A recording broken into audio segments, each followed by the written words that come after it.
ಈಶ್ವರಪ್ಪನವರಿಗೆ ಅರ್ಧ ಸೆಟಲ್ಮೆಂಟ್ ಆಗಿದೆಯಾ? ಅವನು ಸೆಟಲ್ಮೆಂಟ್ ಒನ್ ರೌಂಡ್ ಸೆಟಲ್ಮೆಂಟ್ ಆಗಿದೆ. ಸೆಟಲ್ಮೆಂಟ್ ಡೈಲಾಗ್ಗೆ ಈಶ್ವರಪ್ಪ ಟಾಂಗ್. ಅದೇನೋ ಸೆಟಲ್ಮೆಂಟ್ ಮಾಡ್ಯಾರೆ ಅಂತ ಅದರ ಅರ್ಥ ಏನು? ಸಿನಿಮಾ ಡೈಲಾಗ್ ಅದು. ಏನಿದು ಸೆಟಲ್ಮೆಂಟ್ ರಾಜಕಾರಣದ ವಾಗ್ಯುದ್ಧ?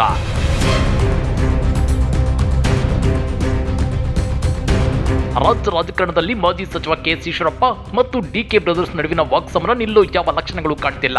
ಈಶ್ವರಪ್ಪನವರಿಗೆ ಈಗಾಗಲೇ ಅರ್ಧ ಸೆಟಲ್ಮೆಂಟ್ ಮಾಡಿದ್ದೀವಿ, ಇನ್ನರ್ಧ ಸೆಟಲ್ಮೆಂಟ್ ಆಗುತ್ತೆ ಅಂತೇಳಿರೋ ಡಿಸಿಎಂ ಡಿಕೆಶಿ ವಿರುದ್ಧ ಇವತ್ತು ಕೆಎಸ್ ಈಶ್ವರಪ್ಪ ರೊಚ್ಚಿಗೆದ್ದಿದ್ದಾರೆ. ಹಾಗಾದ್ರೆ ಏನಿದು ಸೆಟಲ್ಮೆಂಟ್ ರಾಜಕಾರಣದ ವಾಗ್ಯುದ್ಧ ಅಂದ್ರ ಅದನ್ನ ತೋರಿಸ್ತೀವಿ. ಆದ್ರೆ ಅದಕ್ಕಿಂತ ಮೊದಲು ನಮ್ಮ ಚಾನಲ್ ಅನ್ನು ಸಬ್ಸ್ಕ್ರೈಬ್ ಮಾಡ್ಕೊಳ್ಳಿ, ಹಾಗೇನೆ ಪಕ್ಕದಲ್ಲಿರೋ ಬೆಲ್ ಬಟನ್ ಅನ್ನು ಪ್ರೆಸ್ ಮಾಡಿ. ಅವನು ಸೆಟಲ್ಮೆಂಟ್ ಒನ್ ರೌಂಡ್ ಸೆಟಲ್ಮೆಂಟ್ ಆಗಿದೆ. ಅದೇನೋ ಸೆಟಲ್ಮೆಂಟ್ ಮಾಡ್ಯಾರೆ ಅಂತ ಅದರ ಅರ್ಥ ಏನು? ಸಿನಿಮಾ ಡೈಲಾಗ್ ಅದು.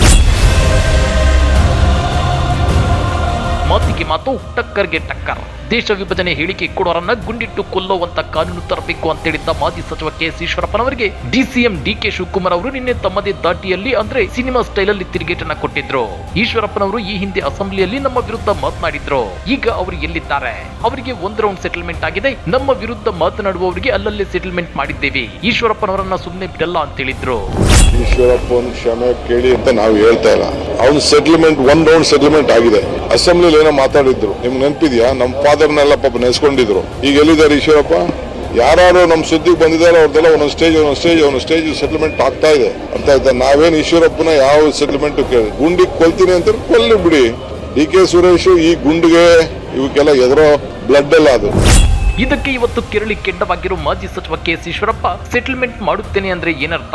ಸಿನಿಮಾದಲ್ಲಿ ಹೇಳುವಂತೆ ಡೈಲಾಗ್ ಹೇಳಿದ್ದಾರೆ ಅಂತೇಳಿ ರೊಚ್ಚಿಗೆದಿದ್ದಾರೆ. ನಾನು ಡಿಸಿಎಂ ಸಹೋದರ ಮತ್ತು ಸಂಸದ ಅನ್ನೋ ಅಹಂಕಾರದಲ್ಲಿ ಡಿಕೆ ಸುರೇಶ್ ಪ್ರತ್ಯೇಕ ರಾಷ್ಟ್ರದ ಹೇಳಿಕೆ ನೀಡಿದ್ರು. ಕೂಡಲೇ ಅವರಿಗೆ ನೋಟಿಸ್ ನೀಡಿ ಬಂಧಿಸಬೇಕಿತ್ತು, ಆದ್ರೆ ನನಗೆ ನೋಟಿಸ್ ಕೊಟ್ಟಿದ್ದಾರೆ.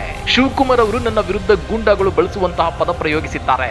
ಅರ್ಧ ಸೆಟಲ್ಮೆಂಟ್ ಮಾಡಿದ್ದೇನೆ, ಪೂರ್ಣ ಮಾಡುತ್ತೇನೆ ಎಂದಿದ್ದಾರೆ ಅಂತೇಳಿ ಈಶ್ವರಪ್ಪ ಕಿಡಿಕಾರಿದ್ದಾರೆ. ಅಷ್ಟೇ ಅಲ್ಲ, ಇಂತಹ ಗುಡ್ಡು ಬೆದರಿಕೆಗಳಿಗೆ ಹೆದರಿದ್ರೆ ನಾನು ರಾಜಕಾರಣದಲ್ಲಿ ಇರುತ್ತಿರಲಿಲ್ಲ. ಅವರಿಗೆ ಅರ್ಧ ಸೆಟಲ್ಮೆಂಟ್ ಈಗಾಗಲೇ ಆಗಿದ್ದು ಜಾರಿ ನಿರ್ದೇಶನಾಲಯ ಮಾಡಿದೆ, ಇನ್ನರ್ಧ ಶೀಘ್ರದಲ್ಲೇ ಆಗುತ್ತೆ. ಜಾಮೀನಿನ ಮೇಲೆ ಹೊರಗಿರುವ ಅವರು ಮತ್ತೆ ಜೈಲಿಗೆ ಹೋಗ್ತಾರೆ, ಆಗ ಪೂರ್ಣ ಸೆಟಲ್ಮೆಂಟ್ ಆಗುತ್ತೆ ಅಂತೇಳಿ ತಿರುಗೇಟನ್ನ ಕೊಟ್ಟಿದ್ದಾರೆ. ಅದೇನೋ ಸೆಟಲ್ಮೆಂಟ್ ಮಾಡ್ಯಾರೆ ಅಂತ ಅದರ ಅರ್ಥ ಏನು? ಸಿನಿಮಾ ಡೈಲಾಗ್ ಅದು. ಗೂಂಡಾಗಳು ಬಳಸುವಂತ ಪದ. ಈ ಗೂಂಡಾ ಉಪಮುಖ್ಯಮಂತ್ರಿ ನನಗೆ ಹೇಳ್ತಾರೆ, ನಿಮ್ದು ಅರ್ಧ ಸೆಟಲ್ಮೆಂಟ್ ಮಾಡಿದ್ದೀನಿ ನಾನು, ಮತ್ತೆ ಪೂರ್ಣ ಸೆಟಲ್ಮೆಂಟ್ ಮಾಡ್ತೀನಿ ಏನಂತ ಮಾತು ಹೇಳಿದ್ದಾರೆ. ಇಂತಹ ದೊಡ್ಡ ಬೆದರಿಕೆಗೆ ನಾನು ಬೆದರಿದ್ರೆ ರಾಜಕಾರಣವೇ ಮಾಡ್ತಿರ್ಲಿಲ್ಲ. ಆದರೆ ನಾನು ಹೇಳೋಕ್ಕೆ ಇಷ್ಟಪಡ್ತೀನಿ, ಅವ್ರಿಗೆ ಅರ್ಧ ಸೆಟಲ್ಮೆಂಟ್ ಈಗಾಗಲೇ ಇಡಿ ಮಾಡಿದೆ. ತಿಹಾರ್ ಜೈಲಲ್ಲಿ ಸಾಕಷ್ಟು ತಿಂಗಳಿದ್ದು ಬಂದರು. ಎಷ್ಟು ದಿನ ಇದ್ರು ನನಗೆ ಗೊತ್ತಿಲ್ಲ, ಎಷ್ಟು ತಿಂಗಳಿದ್ರು ನನಗೆ ನೆನಪಿಲ್ಲ. ಅವ್ರಿಗೆ ಲೆಕ್ಕ ಇರ್ಬೋದು ತಿಹಾರ್ ಜೈಲಲ್ಲಿ ಎಷ್ಟು ದಿನ ಇದ್ರು ಅಂತ. ಅರ್ಧ ಸೆಟಲ್ಮೆಂಟ್ ಆಗಿದೆ, ಬೇಲಲ್ಲಿ ಹೊರಗಡೆ ಇದ್ದಾರೆ, ಮತ್ತೆ ಜೈಲಿಗೆ ಹೋಗ್ತಾರೆ. ಅದ್ರಾಗೆ ಅನುಮಾನ ಇಲ್ಲ. ಅವಾಗ ಪೂರ್ಣ ಸೆಟಲ್ಮೆಂಟ್ ಅವಾಗುತ್ತೆ. ಇಷ್ಟಕ್ಕೆ ನಿಲ್ಲದ ಈಶ್ವರಪ್ಪ ಡಿಸಿಎಂ ಡಿಕೆ ಶಿವಕುಮಾರ್ ಹಾಗೂ ಸಂಸದ ಡಿಕೆ ಸುರೇಶ್ ಇಬ್ಬರು ಗೂಂಡಾಗಳು ಅನ್ನೋದು ರಾಜ್ಯದ ಜನರಿಗೆ ಗೊತ್ತಿದೆ. ನನ್ನ ಮಾತಿಗೆ ಸಿನಿಮಾ ಸ್ಟೈಲ್ ನಲ್ಲಿ ಡಿಕೆ ಶಿವಕುಮಾರ್ ಪ್ರತಿಕ್ರಿಯಿಸಿದ್ದಾರೆ. ಡಿಕೆಶಿ ಅವರ ಅರ್ಧ ಜೀವನ ತಿಹಾರ್ ಜೈಲಿನಲ್ಲಿ ಸೆಟಲ್ಮೆಂಟ್ ಆಗಿದೆ, ಉಳಿದ ಇನ್ನೊಂದು ಪಾರ್ಟ್ ಕೂಡ ಜೈಲಲ್ಲೇ ಸೆಟಲ್ಮೆಂಟ್ ಆಗುತ್ತೆ, ನೋಡ್ತಾ ಇರಿ. ಇಷ್ಟರಲ್ಲಿ ಡಿಕೆ ಶಿವಕುಮಾರ್ ಮತ್ತೆ ತಿಹಾರ್ ಜೈಲು ಸೇರಲಿದ್ದಾರೆ ಅಂತ ಹೇಳಿದ್ದಾರೆ.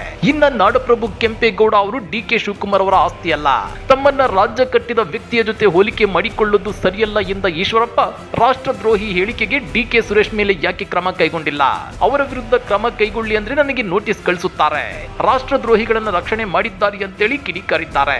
ಜೊತೆಗೆ ರಾಜ್ಯ ಕಾಂಗ್ರೆಸ್ ಸರ್ಕಾರ ಬದುಕಿಲ್ಲ ಅಂತಾನು ಟೀಕಿಸಿದ್ದಾರೆ. ಹಾಗಾದ್ರೆ ಯಾರು ಯಾರಿಗೆ ಸೆಟಲ್ಮೆಂಟ್ ಮಾಡ್ತಾರೆ? ಡಿಕೆ ಶಿವಕುಮಾರ್ ಅವರನ್ನ ಈಶ್ವರಪ್ಪ ಮತ್ತೆ ತಿಹಾರ್ ಜೈಲಿಗೆ ಕಳಿಸ್ತಾರಾ?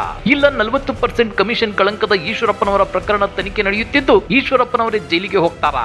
ರಾಷ್ಟ್ರದ್ರೋಹಿ ಹೇಳಿಕೆ ಕೊಡುವವರಿಗೆ ಗುಂಡಿಟ್ಟು ಕೊಲ್ಲುವಂತ ಕಾನೂನು ಜಾರಿಗೆ ತರಬೇಕು ಅಂತೇಳಿರೋ ಈಶ್ವರಪ್ಪನವರಿಗೆ DCM DK Shivakumar settlement answer ಬಗ್ಗೆ ನೀವೇನಂತೀರಾ?